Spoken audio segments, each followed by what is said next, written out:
Mas Mardigu, saya mau tanya nih. Indonesia saat ini kan pivot miring dengan Tiongkok.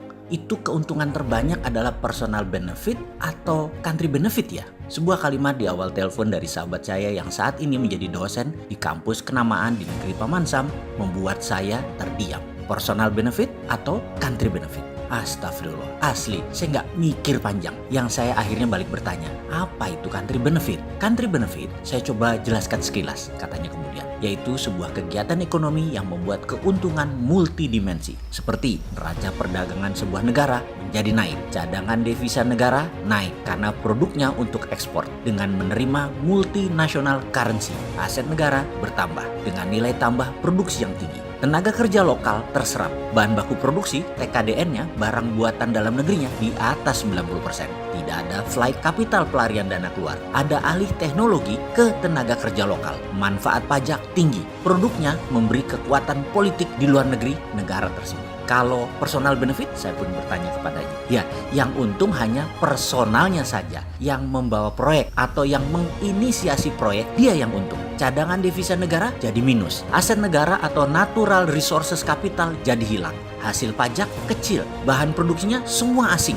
Pinjaman dana juga asing. Tenaga kerja asing dalam tingkat manajerial ke atas. Tenaga kerja lokal hanya buruh kasar. Tidak ada alih teknologi. Transaksi ke luar negeri namun duit capex, capital expenditure, nggak pernah balik masuk ke Indonesia lagi. Hanya operational expenditure yang masuk. Dan uang yang dibayar untuk membeli bukan multinational currency seperti dolar, tetapi mata uang negara pembeli. Misalnya yang beli Malaysia dibayar pakai ringgit, yang beli Vietnam dibayar pakai dong Vietnam. Itu namanya bilateral currency. Ini tidak membuat keuntungan atau country benefit sama sekali. Jadi kembali saya tanya kepada Anda Mas, investasi yang masuk ke Indonesia banyak yang menguntungkan secara personal benefit atau country benefit? Demikian dosen senior itu bertanya ulang kepada saya. Kepala saya pun langsung melayang ke data-data banyaknya TKA yang memang saat ini tidak bisa digantikan oleh tenaga lokal katanya. Proyek-proyek di Sulawesi, proyek di Kalimantan, di Jawa, di Sumatera yang terutama adalah proyek power plant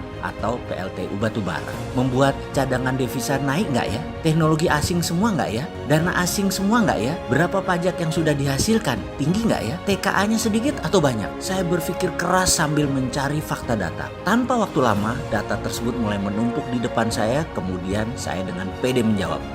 Country benefit Pak yang lebih banyak. Nggak ada yang namanya personal benefit di Indonesia saat ini. Semuanya country benefit. Dalam hati saya malas melanjutkan dan membahas. Biar cepet aja. Wah, selamat kalau begitu. Indonesia pasti menjadi negara yang keluar dari masalah resesi yang menimpa banyak negara saat ini. Demikian dia berkata dengan nada riang. Lalu saya ingat video Mas Mardigu 2 bulan yang lalu mengatakan bahwa Juni 50.000 yang terpapar COVID dan Juli akhir 100.000 orang terpapar COVID. Dan itu tepat sekali. Dan saya mau nanya, lalu Anda nggak mau diskusi tentang COVID setelah itu, namun mengatakan Desember bisa 500.000 yang terpapar di Indonesia. Mas Mardigu kemudian selalu berulang-ulang mengatakan, waspadai akhir September, waspadai akhir September. Emang ada apa di akhir September menurut Anda, Mas? Saya jawab perlahan pertanyaannya yang terakhir tersebut. Gini Pak, saya takut perang militer dijalankan. Saya takut November Trump menang Pilpres. Kemudian saya takut Amerika menang perang dengan Tiongkok. Dan saya takut sekali protokol Ghost Fleet dijalankan. Jujur, saya tidak tahu siapa di negara Indonesia saat ini